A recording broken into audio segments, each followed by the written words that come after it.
que podéis ver en Cadena Campus, las grabaciones, y que, bueno, pues vamos a intentar hoy. ¿Qué tal? ¿Se escucha bien el sonido? ¿Es correcto? Sí, vale.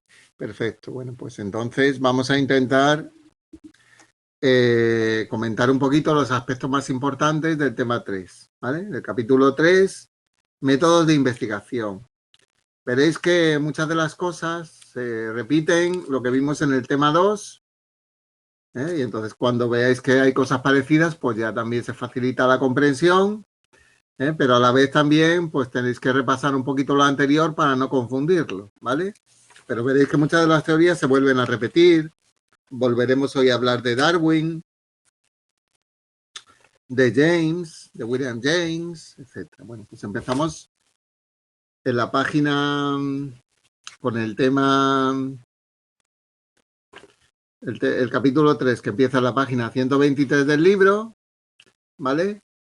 Y el punto 1, como veis, nos habla en la introducción y en el punto 1.1 de datos de emoción y emoción como constructo, ¿no? Bueno. Lo más interesante empieza en la página 127. 127. ¿Por qué? Porque aparece ya la foto de Peter Lang, que bueno, que aportó esta teoría, que nos ayuda a ver la diferencia entre datos de emoción y emoción como constructo, ¿no? Y vamos a verlo con esa gráfica que tenéis ahí en el cuadro 3.1. Veis que en el centro aparece la emoción en rojo, que se supone que es lo que sentimos. Pero ¿por qué decimos que es un constructo? Porque en realidad no la vemos. Suponemos que una persona está triste, pero no vemos la tristeza. Vemos unos datos de la emoción, ¿no? Que es lo que viene aquí en este epígrafe como, vamos a decir, como cursiva roja al principio de la página 127, ¿no? ¿Y cuáles serían los datos objetivos? Lo que vemos. Pues vemos tres cosas objetivamente, ¿no? O podemos llegar a verlas, ¿no? Vemos que hay un autoinforme, quiere decir que el sujeto nos dice estoy triste, o escribe en su diario estoy triste, eso sería un autoinforme de lo que piensa, ¿vale? Y eso sí podemos verlo, lo que dice, ¿no? O lo que escribe.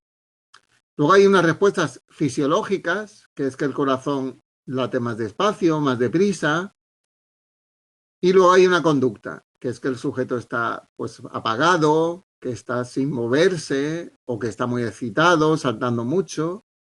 Entonces, esas tres cosas que podemos llegar a ver serían los datos de la emoción, ¿vale? Y a partir de esos datos de la emoción podemos inferir o suponer que debajo existe una emoción que es abstracta, ¿de acuerdo? Abstracta. Hay alguien que no, que es Álvarez, que no escucha nada. Supongo que los demás sí, ¿no? Bueno. Bueno. Hay una discusión interesante en la página 128, ¿vale? Y es la siguiente. Bueno, antes empiezo a comentarlo en la página 127 al lado de la foto de Peter J. Lang, ¿no? Y es que él decía que si esos tres sistemas de respuesta eran independientes o no, ¿vale? A ver, cuando tú... Voy a intentar explicar esto. Cuando tú notas que estás nervioso, que es algo que ocurre mucho, en cuanto a tu corazón late muy rápido, ¿se ve en tu conducta que estás nervioso? ¿O tú dices que estás nervioso? Es decir, ¿covarían siempre esas tres cosas, esos tres datos? ¿O, como se planteó Lang, son independientes? Lang dijo que son independientes. Puede ser que covarían a la vez. Es decir, cuando covarían a la vez, el sujeto le late más rápido el corazón empieza a moverse, estoy nervioso, y te está diciendo, sí, sí, estoy muy nervioso, uy, qué nervioso estoy. Las tres van a la vez, pero Lang dijo que no tenía por qué ser así necesariamente, ¿de acuerdo? Entonces eran relativamente independientes. Por eso se produce a veces la situación esa que habéis visto que dice alguien, uy, qué nervioso estaba, uy, qué nervioso me notaba por dentro, pero alguien desde fuera le dice, oye, pues yo en tu conducta externa no te he visto nervioso, parecías muy tranquilo, ¿vale? Eso es lo que dice Peter Lang, que estos tres sistemas de respuesta externo de la emoción pueden ser independientes, ¿vale? Pueden covariar, pero pueden no covariar exactamente, ¿vale?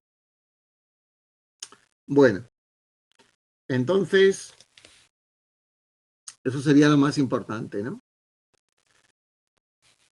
Por ejemplo, ha habido personas que esto lo han visto de forma diferente, ¿no? En la página 128 se explica del libro que algunos otros investigadores distintos de Lang han pensado lo contrario, ¿no? Han pensado que en la emoción era muy importante la expresión facial y que por eso es muy importante observar la gente a la cara, porque la gente triste tiene una cara más decaída, la gente alegre tiene una cara más sonriente, más alegre, ¿vale? Y que eso influye mucho en la emoción interna, por lo tanto sí sería muy importante tener en cuenta que pues los datos deberían de covariar, ¿vale? Pero esto es como siempre como una discusión teórica. Bueno, en este tema os voy a aconsejar que en los primeros apartados hay una cosa muy interesante que os va a facilitar mucho el estudio, que es en la página 129. Veis que viene un cuadro amarillo, 3.2, donde resume, ahí está muy resumido todo el apartado, ¿vale? Entonces, en esos tres puntitos lo podéis intentar, una vez que lo leáis, pasar al resumen porque ahí ya diferencia las ideas que hemos hablado. Por ejemplo, dice la primera línea del cuadro 3.2 de la página 129. ¿Cómo diferenciar los datos de la emoción como constructo abstracto? ¿Vale? Y es que la emoción como estado emocional se infiere, se supone que la persona está triste a partir de los datos que sí se pueden medir, los fisiológicos, los motores de conducta y los subjetivos de autoinforme, ¿vale? Los subjetivos son los que él mismo dice estoy nervioso o escribe en su diario estoy nervioso, ¿no? Que los pone en un autoinforme. Luego dice la segunda línea, los datos de los tres sistemas de respuesta no tienen por qué covariar, porque son sistemas de respuesta independientes. Es decir, una persona puede tener una taquicardia, puede tener una sudoración, pero externamente no moverse o externamente ni siquiera él percibirlo, ¿no? ¿Por qué? Pues en la discusión anterior, que luego volveremos sobre ella, lo que se dice es que tú puedes estar muy nervioso a nivel fisiológico, con mucha activación fisiológica, porque te late muy fuerte el corazón, porque tienes mucha sudoración, porque tu sistema nervioso simpático está muy activado, pero a lo mejor puede ser que en tu proceso cognitivo de valoración no te hayas dado cuenta, de que tienes toda esa activación nerviosa fisiológica, por lo tanto tú subjetivamente no te ves nervioso, ¿vale? Es decir, el proceso de valoración, como ahora veremos en el tema, que esto va a ser común, es importante para construir la emoción. Y en este tema se va a ver que siempre se necesitan dos cosas para construir la emoción. Esa va a ser el mensaje fundamental del tema. Por un lado, tú tienes una activación de base fisiológica de tu sistema nervioso que se activa, pero también tu cabeza tiene que ponerle nombre a esa emoción, interpretar esa emoción y decir, pues me late más deprisa el corazón porque tengo miedo, ¿vale? Y esa sería la valoración cognitiva que es muy importante para construir la vivencia emocional, ¿de acuerdo? Bueno, y luego la última parte, que es la última distinción, que está aquí ya resumida, por eso me he saltado la explicación, que dice una distinción que hace aquí Oman, ¿no? que es distinguir la emoción como producto o estado y como proceso, ¿vale? ¿Qué quiere decir eso? Que el estado emocional es el resultado, pero puede haber varios procesos que lleven a ese estado de tristeza y que sean inconscientes, ¿de acuerdo? Bueno, entonces vamos a tener al final de cada apartadito ese cuadro que va a resumir todo el apartado y os va a ser muy útil para hacer el resumen para estudiar, ¿vale? Porque como son temas largos, ahí os podéis apoyar mucho para los resúmenes. Bueno, en el punto 1.2 también viene una distinción que es sencilla, ¿no? Entre afecto, estado de ánimo y emociones. Si pasamos la página 129, vemos que viene explicado esa diferencia en la página 130 y 131, ¿vale?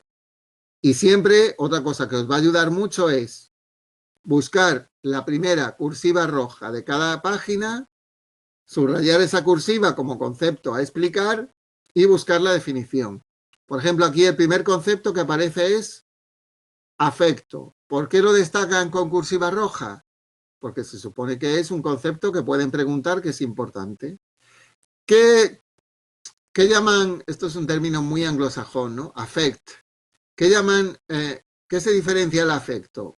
A ver, es una experiencia emocional muy simple, pero se refiere sobre todo al componente, si es bueno o malo, evaluativo, ¿no? Eso se llama componente evaluativo. El afecto puede ser positivo o negativo, atractivo o repulsivo. Es decir, el afecto es muy general, pero se refiere a si la emoción es positiva o negativa, ¿vale? Luego, otro siguiente cursiva roja, la emoción. La emoción es el resultado final, ¿eh?, de un proceso causado por un evento externo. Por lo tanto, la emoción es una alteración puntual producida por un evento externo que produce como resultado un proceso, ya he dicho que se activan cosas, factores fisiológicos y factores cognitivos, y el resultado es un estado mental, una emoción de tristeza, de alegría o de asco, ¿vale? ¿Y qué se diferencia del siguiente concepto, del tercero, el estado de ánimo, que viene al final en la última cursiva? Pues que el estado de ánimo es algo más general que la emoción. La emoción es como más intensa, surge en un momento ante un cambio, ante una novedad, pero el estado de ánimo es más general, ¿vale? Menos intenso y dura más tiempo, ¿no? Es como lo que tienes durante... ¿Cómo estás esta semana? Pues esta semana estoy animado, ¿vale? O estoy desanimado, pero no decimos cómo estás en este cuarto de hora de estado de ánimo, ¿vale? Entonces, afecto, si es positivo o negativo, algo más simple. Emoción, un cambio ante un evento externo, puntual e intenso. Y estado de ánimo, algo general que dura durante más tiempo, ¿no? De todas formas, en el gráfico de la página 131 lo tenéis más o menos como situado el estado de ánimo en la parte media de lo que son, pues dura varios días, ¿no?, el estado de ánimo. Las emociones que pueden durar varias horas, entre minutos y horas, ¿vale? Y esa es la diferencia. Si pasamos a la página 132, tenemos eso resumido en un cuadro. Es decir, que eso facilita mucho una vez que hayáis leído el tema. Para hacer el resumen, pasando los conceptos del cuadro, de los cuadros, lo tenéis ya resumido, ¿vale? Y súper resumido. Así que lo podéis luego repasar con rapidez. Pasaríamos entonces ya a la página 133, a los aspectos expresivos de la emoción, ¿no?, que es lo que hemos comentado antes, ¿no?, que Darwin le daba mucha importancia. Por eso empieza aquí. ¿Duran horas porque nosotros las alimentamos?, pregunta Sánchez. A ver, en principio, J. Sánchez, ¿no? En principio sí, claro, duran horas porque luego veremos que en este apartado precisamente de la expresión emocional, que cuando uno la expresa la emoción, se prolongan. Hombre, si dura menos de una hora, unos minutos, 40 minutos, media hora, pues no está mal, ¿no? Pues se enfada uno media hora, pero luego se desenfada. Pero lo que dice aquí en este apartado de Darwin es que los aspectos expresivos que Darwin pensaba que eran evolutivos para comunicar tu enfado a los demás, y hacer ver que estabas enfadado, eso también puede ayudar a prolongar la emoción. No sé si habéis visto alguna vez a alguien pues, que sea niño que le da muchos berrinches, ¿no? O es una persona mayor que se enfada mucho. Cuanto más se enfada, parece que esos gritos, que esas expresiones de enfado, que esa cara de enfado, se retroalimenta, ¿no? Y entonces más tarda en desenfadarse, ¿no? Esto ha pasado al lenguaje coloquial como diciendo, oye, que luego si te enfadas te tienes que desenfadar, procura bajar el... Y entonces la expresión parece que no solo es tu cara la que se enfada, sino que transmite señales al cerebro de que estás enfadado y el cerebro piensa, pues debe haber un peligro muy grande, porque si está tan enfadado, o una amenaza muy grande. Y entonces la expresión de las emociones tiene ese problema, que hace que el cerebro multiplique la experiencia emocional y dures más horas, ¿no? En la página 134, en el párrafo de la mitad, viene explicada esa idea que ya surgió en Darwin, ¿no? Dice, Darwin sugiere que la expresión abierta de una emoción por parte de signos externos la intensifica, mientras que la represión de todos la debilita. Es decir, si tú te calmas, dices, bueno, voy a intentar, aunque esté enfadado, pues calmarme yo mismo, ¿no? No expresar tanto mi enfado. Si te autocontrolas, ya empiezas por la cara, por no expresar tanto tu enfado, ¿no? Y eso te ayuda a regularte afectivamente, ¿vale? Y eso dice aquí que es el refrán aquel de a mal tiempo buena cara, ¿no? O sea, intentar tú mismo no dejarte llevar tanto por la emoción, empieza por controlar esa comunicación tan exagerada. Si tú haces ver que eso es terrible, que te pones ahí a pegar gritos, a enfadarte, a pegar golpes, pues dices, evidentemente tu cerebro interpreta que llevas razón, que tienes motivos para estar súper enfadado, ¿no? Y entonces te dura más el enfado, ¿no? Dice, las emociones pueden desencadenar un procesamiento de la situación que puede incrementar, claro. Claro, es lo que estoy diciendo, ¿no? Que si tú, por ejemplo, le das mucha importancia a todo eso, pues tú mismo te puedes llegar a creer, porque claro, cuando es el miedo y sales corriendo, pues el hecho de que salgas corriendo te hace sentir más miedo todavía, porque tu cerebro manda la señal al cuerpo de miedo, pero es que tu cuerpo, al huir, al correr, es lo que decía James, ¿no? Que tu cuerpo también manda señales de miedo al cerebro, por lo tanto, la emoción entra en un bucle que tu cerebro manda señales al cuerpo de miedo y tu cuerpo al cerebro de miedo. Claro, ahí entra en juego el proceso oponente, exactamente. El proceso oponente es el que nos hace volver a la homeostasis. Si tú no intentas calmarte, tranquilizarte, sino que intentas expresar esa emoción, es que hay gente que cuando se enfadan parece que no, que tiene un berrinche y que empieza a llorar, empieza a llorar, empieza a llorar y no acaba nunca. Entonces hay que enseñarle a calmarse, ¿no? Eso es muy importante para los niños. Si son personas mayores, pues a no enfadarse tanto, ¿no? Pues hay gente que empieza a decir, pues es que mira lo que me ha hecho, es que es terrible. Él mismo se va dando razones y va retroalimentando su enfado, ¿no? Y de hecho hay en la psicología cognitiva de tratamiento hay una idea negativa, una idea distorsionada que es que la gente se cree que si se siente mal es porque tiene razones, ¿no? Es decir, que su emoción no la valora y no la pone en crítica, sino que le hace estar más enfadado todavía, ¿no? Fíjate cómo me ha puesto, que me ha hecho ponerme así. O sea, no se plantean que ellos pueden sentirse de otra forma y calmarse, ¿no? Sino que como mira cómo me ha puesto y más te cabreas, ¿no? Nos damos exactamente, ¿no? Dice aquí Caranda, ¿no? O C. Aranda. C. Aranda, pues sí, pues porque nos damos cuenta de que nos hemos dejado llevar por la emoción, ¿no? Para eso sirve el lóbulo frontal, el corte prefrontal, para analizar, valorar, hacer ese proceso de valoración, ver nuestros recursos de afrontamiento y ver que no podemos reaccionar exageradamente, ¿no?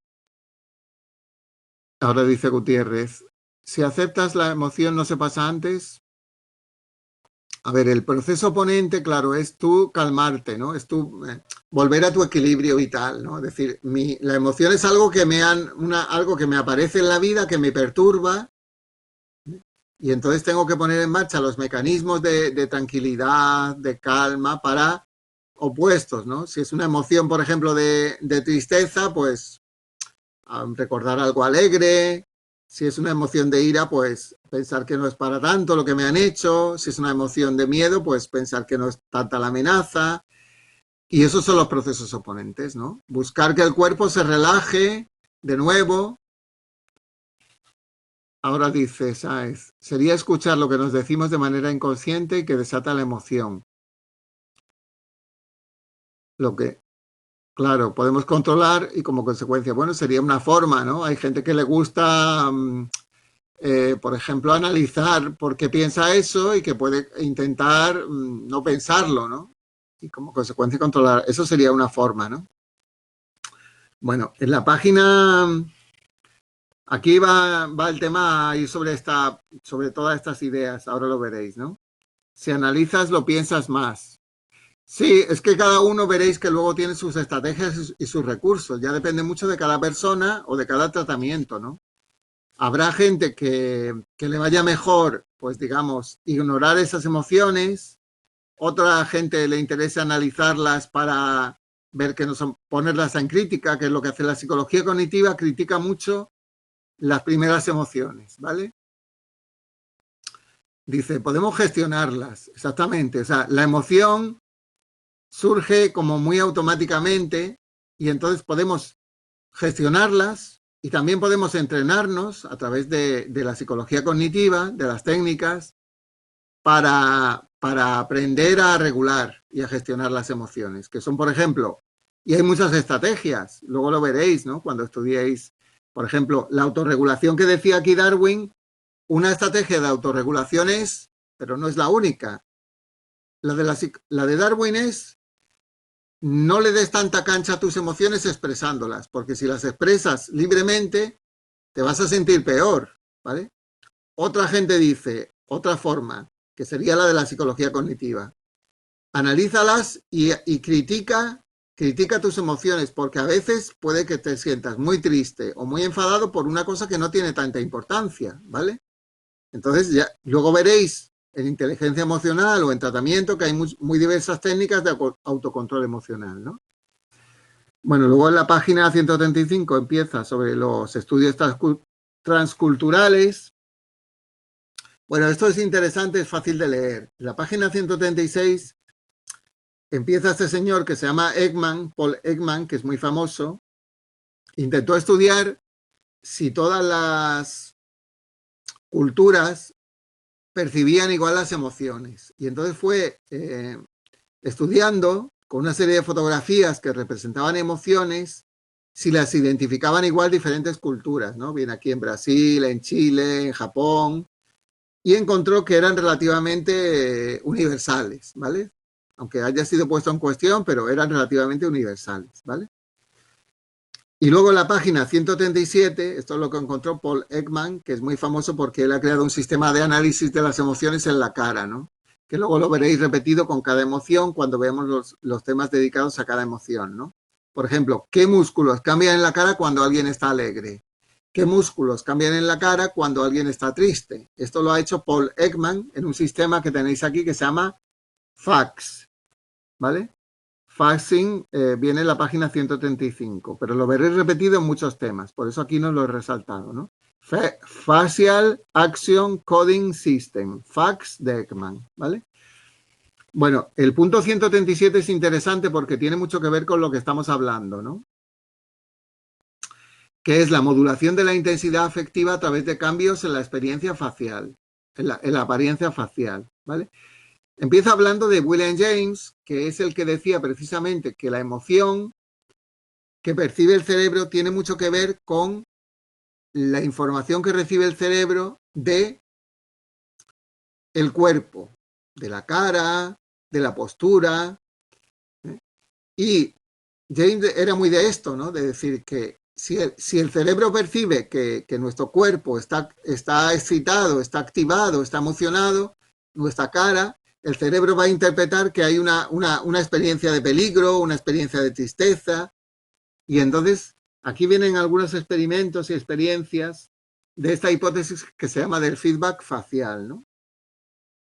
En la página 138 es donde más está explicada dos estrategias de investigación, ¿vale? Esas dos estrategias que vi en la página 138 en la cursiva roja son simulación facial e inhibición o exageración de la apariencia facial, ¿vale? Son dos estrategias experimentales y su propio nombre las describe, ¿no? ¿Qué es la simulación facial? Pues tú simulas una emoción y si simulas una emoción, lo que ocurre es que se comprueba luego si te sientes de esa forma, ¿no? Y la inhibición exageración es que cuando tú exageras una emoción,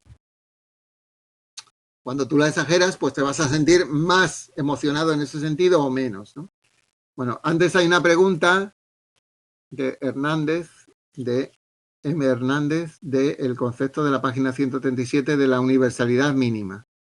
A ver, es que Russell, como, bueno, sabéis que todos los autores, como Ekman dijo que las emociones más o menos eran universales y se reconocía, la expresión de las emociones era universal, si vemos a un japonés reír, sabemos que está alegre porque es universal, pues, y la interpretación que dio fue que es algo básicamente genético, ¿no? Pero el patrón ese de coincidencia, de que todos, y también Ekman lo comprobó entre la misma percepción de las emociones la tenían los padres y los hijos, ¿no? Y no dependía de la edad, ¿vale?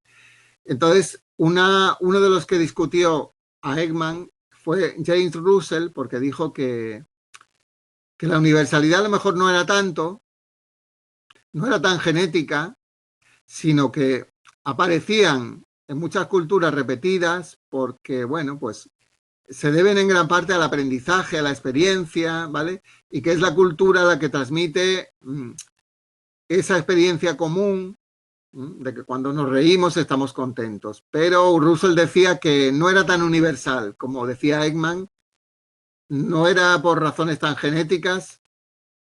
Para Ekman el hecho de que una sonrisa sea interpretada por todo el mundo como alegría o sorpresa o miedo, eso para Ekman era un símbolo de universalidad genética en gran parte, pero para Russell es menos, es en gran parte explicado por el aprendizaje cultural. Entonces, bueno, pues hay esa pequeña diferencia de interpretación, ¿vale? Bueno. Aquí, entonces, volviendo a la página 138 y 139, es un poquito la idea de que,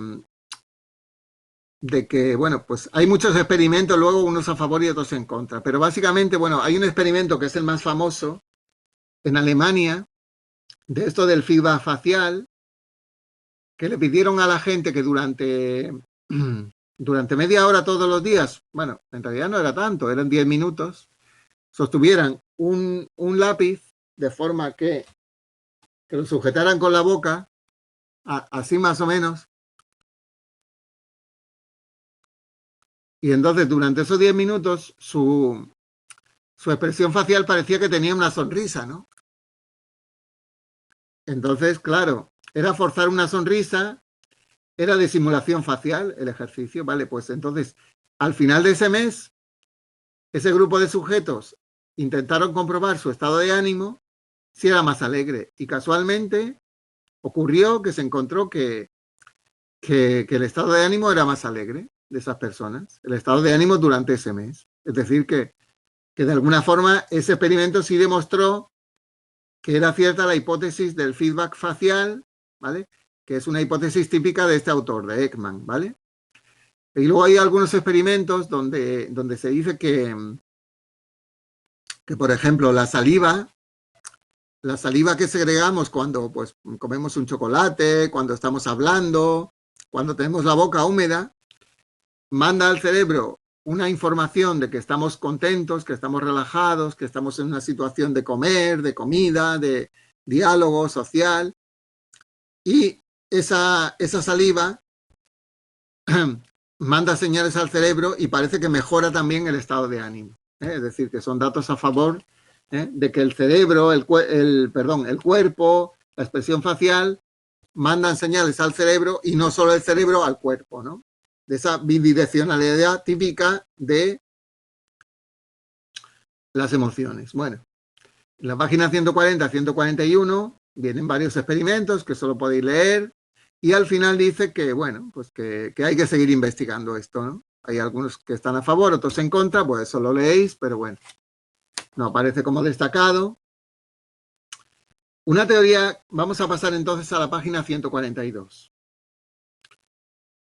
A intentar comprobar una de las ideas, bueno, en la página 142 ya tenéis, sí, está aceptada en general, pero también hay autores que la discuten, que ese es uno de los problemas, que aquí en este libro aparecen muchas teorías, algunas ideas a favor, otras en contra, pero sobre todo muchas teorías. Llegará un momento que tendré que dedicar un tiempo adicional a diferenciar unas de otras, ¿no? Está acertada, pero bueno, sí, hay demasiadas teorías en emoción. En la página 100, por eso aquí en este tema apoyaron mucho en los esquemitas. Por ejemplo, para una vez que leáis todo este apartado que hemos estado viendo, pues leéis esas 3 ideas y esas 3 ideas son las que tenéis que tener súper claras para el examen, ¿de acuerdo? En la página 142, en el cuadro 3.5, resumen las 3 ideas fundamentales sobre la expresión facial, ¿de acuerdo? Por eso veis que al final pone, la última frase del cuadro precisamente es esa, necesitamos avanzar en el conocimiento de la influencia de la cara, de la expresión facial en nuestro estado afectivo, ¿no? Bueno, vamos a ver el punto, a comentar un poquito el punto 2.2, cambios fisiológicos. A ver, aquí habla mucho de James, por lo que veis, ¿no? Que viene abajo el artículo que es una emoción de James.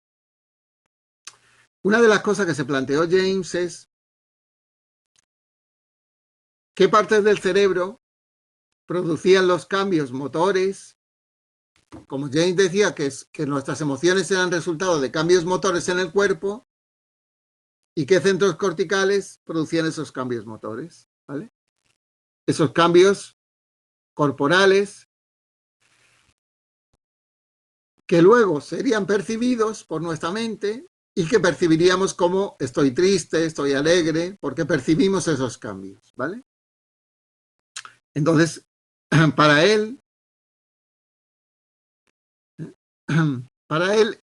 una de las cosas que había que buscar en la investigación era esos centros corticales que producían los cambios motores. Bueno, sabéis, porque lo comentamos en el tema 1, por eso digo que en el libro también cada autor va repitiendo muchas de las teorías y a veces tendréis que volver a leer los apuntes.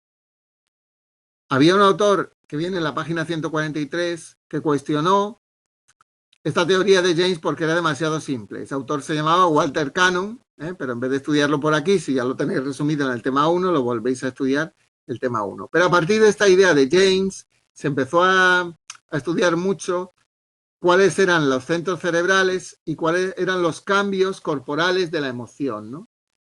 A ver, una idea que se intentó comprobar es que si las distintas emociones eran resultado de percibir distintos cambios en nuestro cuerpo, cada emoción, siguiendo esta lógica, debería de tener como base unos cambios corporales o viscerales, o autonómicos, o nerviosos. Todos estos términos los utilizamos como sinónimos, ¿no? Cambios del sistema nervioso autónomo, cambios del sistema nervioso periférico que actúa a nivel corporal, en esas variables que normalmente son la tasa cardíaca, la respuesta electrodermal de la piel, la temperatura, etc. Cada emoción, digo, tendría que tener un patrón diferente para que nuestro cerebro interpretara: estoy nervioso porque me ha subido el corazón, pero estoy con menos conductancia en la piel porque estoy alegre. Es decir, cada emoción si queremos reconocerla a partir de esos cambios viscerales, corporales, debería tener un patrón autonómico diferenciado, ¿no? Ese patrón de respuesta del sistema nervioso autónomo, simpático o parasimpático, es lo que miden normalmente los polígrafos, ¿no? Como sabéis, no sé si habéis estudiado ya psicofisiología, psicofarmacología, los polígrafos, que son la máquina de la verdad de la policía, ¿no?, americana, que vemos en las películas, pues lo que miden son estas variables psicofisiológicas que se supone que reflejan emociones. Bueno, entonces, según la teoría de James, cada emoción es distinta. Por lo tanto, cada emoción debería tener un patrón diferente de cambios. Y esto es lo que tenéis en la página 145, ¿vale? Que comprobó un autor que se llama Levenson, ¿no? Por ejemplo, en la página 145 vemos arriba que si sentimos miedo o ira, la tasa cardíaca es muy alta, ¿vale? Está ahí el corazón, pum, pum, pum. Si sentimos alegría, nos relajamos y la tasa cardíaca baja. Eso es lo que decía Levenson, ¿no? Dice, ¿vale? ¿Veis cómo llevaba razón William James? ¿No? Por ejemplo, en la ira, la temperatura del dedo subirá, porque habrá más sangre en el dedo, ¿vale? Y el miedo hará que baje, eso diferencia la ira del miedo y eso sirve al cerebro para diferenciar la ira del miedo. Hará que baje la temperatura del dedo.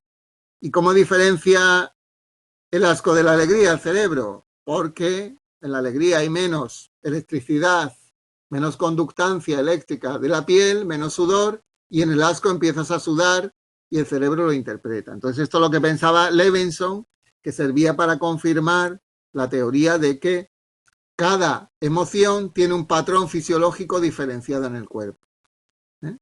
Sin embargo, luego veréis cuando las estudiemos, que las estudiaréis una por una, un tema para el asco, un tema para el miedo, un tema para la ira, un tema para la alegría, pero veréis que esto, aunque Levenson aquí encuentra cierta confirmación de esos cambios específicos, luego no es tan específico, ¿vale? Y esta es la teoría que vamos a ver ahora en la siguiente parte del tema. La teoría siguiente, que es la que hoy día asume la mayoría de los psicólogos, es que es la contraria a esta. Es que la mayoría de los cambios corporales se parecen todos mucho, porque ahora se piensa que aunque estés alegre, si tu alegría es muy intensa, también te sube la tasa cardíaca, ¿vale? También te puedes poner nervioso en el sentido de que estás demasiado alegre. Y entonces, hoy se piensa que la mayoría de los patrones de actividad psicofisiológica emocionales son muy parecidos. ¿Y qué cambia entonces? Cambia cómo percibes tú esos cambios, por qué se han producido, qué eventos los han producido, qué importancia tiene para ti. Todo lo que el otro día llamamos la valoración cognitiva de los cambios fisiológicos, que es lo que James no se dio cuenta y que aquí se dice en el tema, cómo no pudo darse cuenta, él que era un psicólogo tan importante, ¿no? Bueno, y veréis aquí cómo surge. Bueno, el siguiente apartado, lo voy a ir comentando, el siguiente apartado, se sigue estudiando la percepción autonómica y vienen algunos, en la página 146, veis que hay dos autores, Sherrington y Cannon, que demostraron lo contrario a esto que decía William James, ¿vale? ¿Qué hicieron? La forma de experimentar fue un poco cruel porque seccionaban las vías aferentes, es decir, cortaban en gatos y perros, que es un experimento muy cruel que hoy día no se podría hacer, pero cortaban la parte que unía la corteza cerebral de esos animales con las vísceras. Y lo que quería comprobar Cannon es que si seguía manifestando emociones. Si seguía manifestando emociones el perro o el gato, quiere decir que no dependían de sus cambios corporales, sino de su mente, ¿vale? Y esto es lo que demostró Cannon con esos experimentos. Pero luego tampoco sirvieron de mucho, porque muchos dijeron, pero ¿y si el perro o el gato han aprendido esas emociones cuando tenían intactas las vías que transmitían información del cerebro al cuerpo, ¿vale? Hay otro autor que viene luego que lo ha probado con pacientes como a los pacientes humanos, claro, lógicamente no se le puede seccionar la columna vertebral ni la médula, lo hacía con pacientes en lesiones medulares y parece que ser que sí comprobó en una parte pequeña, pero una parte pequeña, que los pacientes con lesiones medulares muy graves tenían menor intensidad emocional, ¿vale? Bueno, luego hay unos experimentos que vienen a partir de la página 147, donde intentaron ver si existe gente, para investigar este tipo de cosas, que eran muy hábiles para percibir su latido cardíaco, para autodetectar sus cambios corporales. ¿La lógica cuál era? Que si hay gente que es muy hábil para identificar sus cambios corporales, si el corazón late muy deprisa o muy despacio, esa gente sería más emocional, porque si la emoción es la percepción de tus cambios corporales, pues una persona más emocional a la vez debería mostrarse como una persona muy hábil detectando esos cambios. En la página 148 aparece un método que desarrollaron esos autores que tenéis ahí, Whitehead, Drescher y Heyman, que se llama una tarea de discriminación, ¿vale? Intentaron ver si había gente que era capaz de discriminar el ritmo de su tasa cardíaca y otra gente era capaz de, o era menos capaz de discriminar el ritmo de su tasa cardíaca, ¿no? A través de un procedimiento que podéis leer aquí, que es un poquito complicado, ¿vale? Y la lógica sería esta, ¿no? Los que fueran buenos detectando su tasa cardíaca deberían sentir más emociones. ¿Qué resultados tuvieron?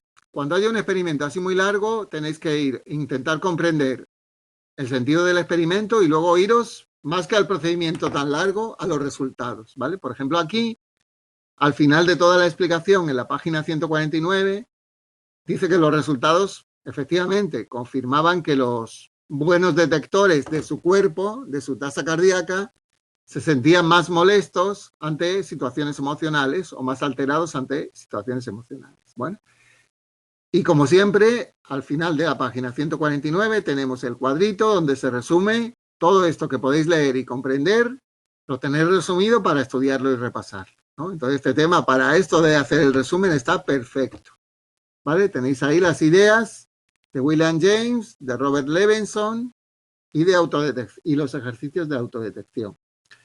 Y ahora vamos a pasar a la parte, a partir del punto 2.3,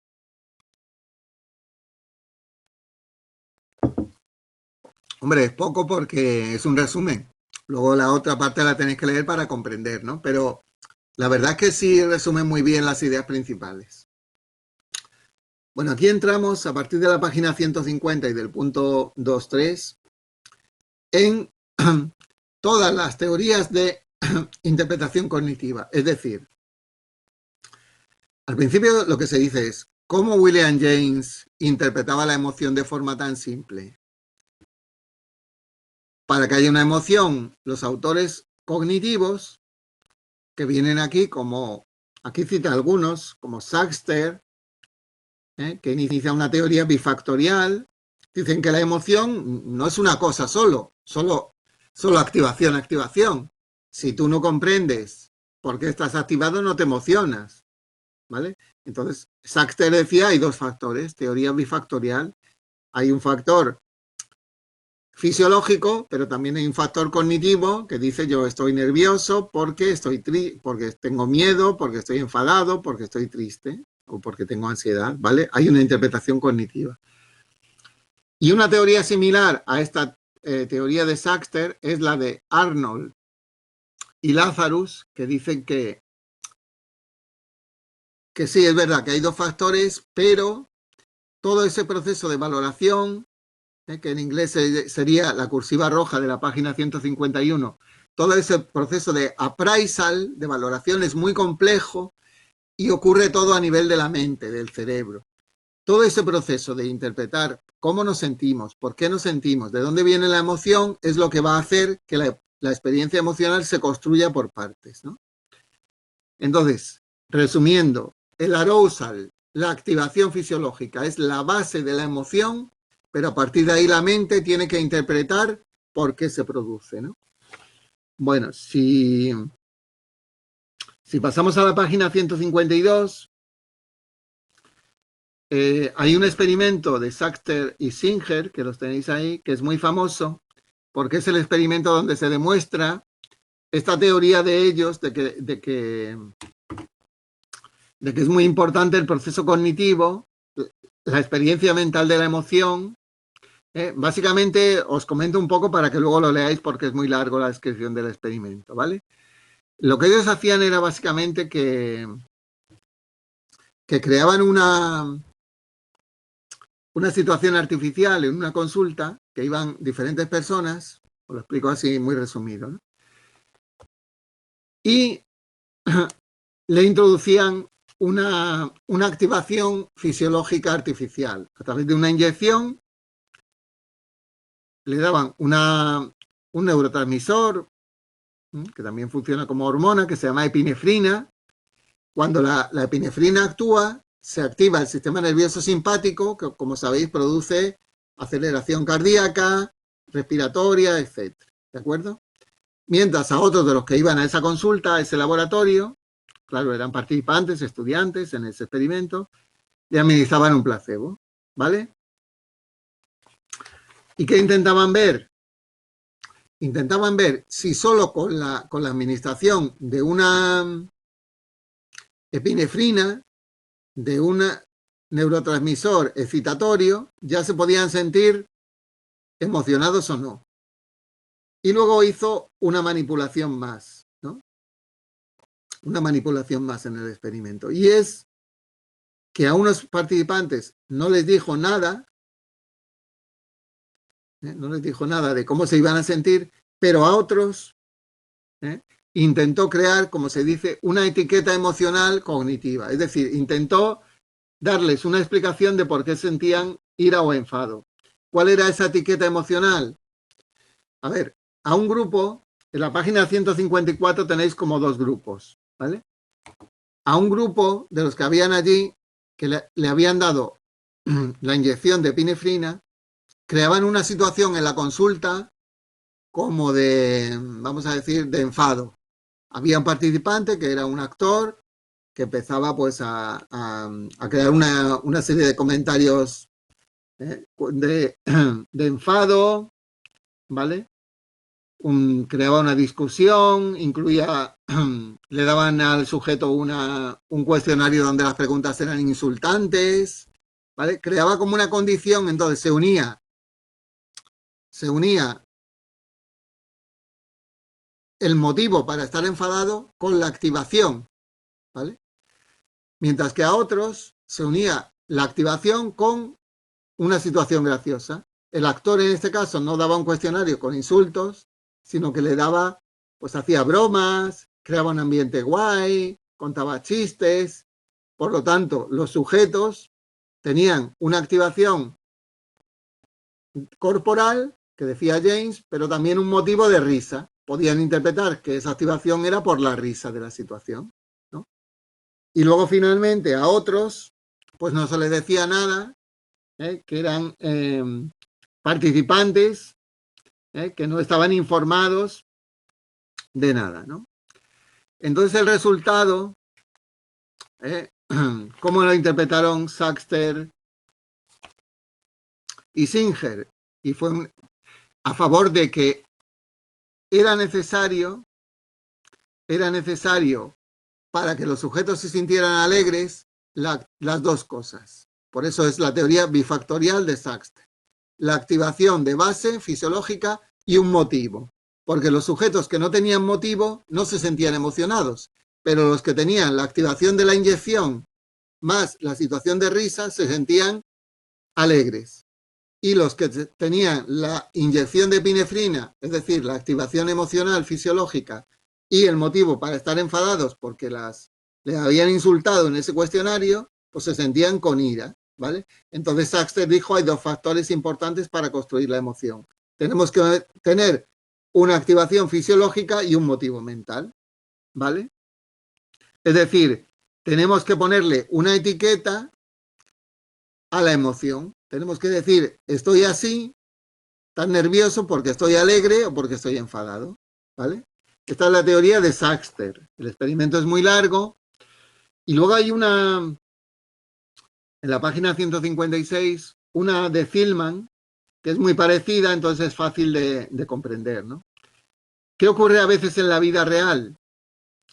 A veces en la vida real tenemos, y se llama, lo veis aquí arriba en la página 156, el paradigma de transferencia de la excitación, ¿vale? ¿Qué significa este paradigma? A ver, tenemos primero una excitación nerviosa,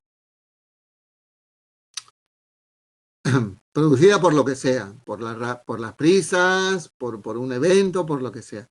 Y eso nos dura, como decíamos antes, 1 hora, ¿de acuerdo? O 2 horas.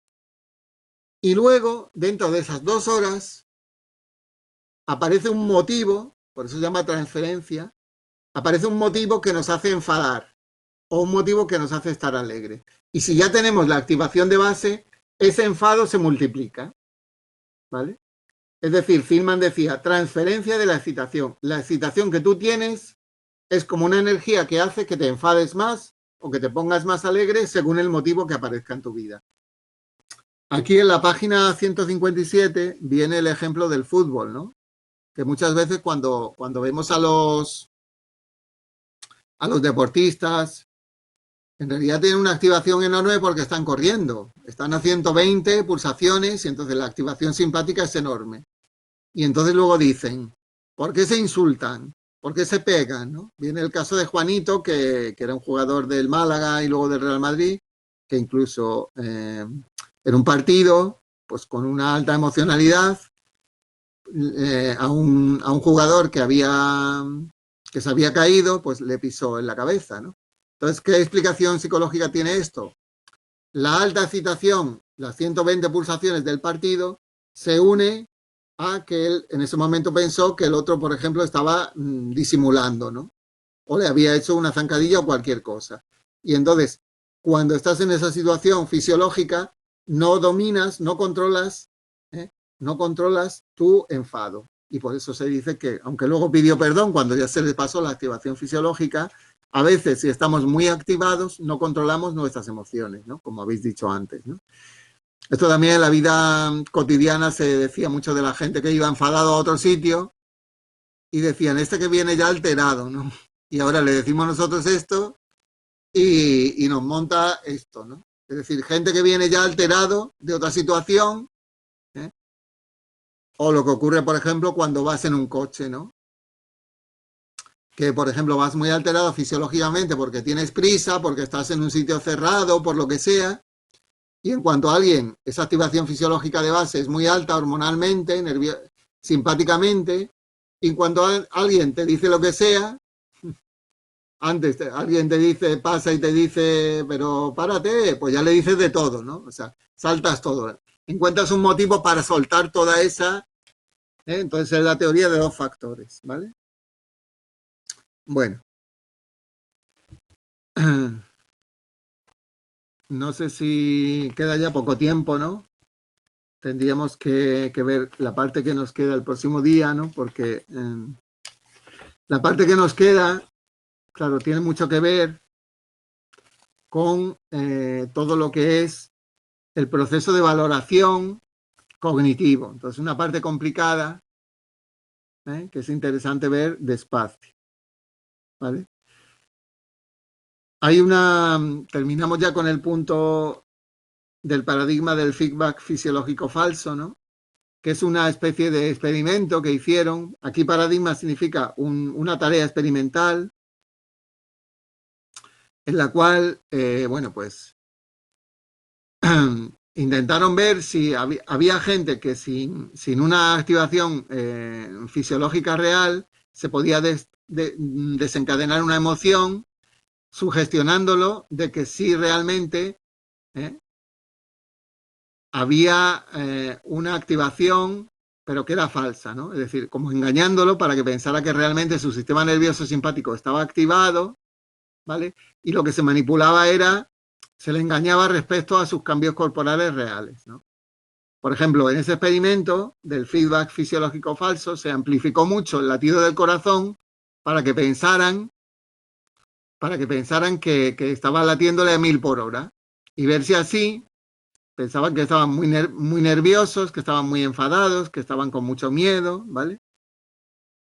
Y este es un experimento que se le ocurrió a Saxter también para demostrar que no era tan importante el arousal, sino que era también lo más importante es esa explicación mental, esa etiqueta mental, ¿vale? ¿Y qué ocurrió?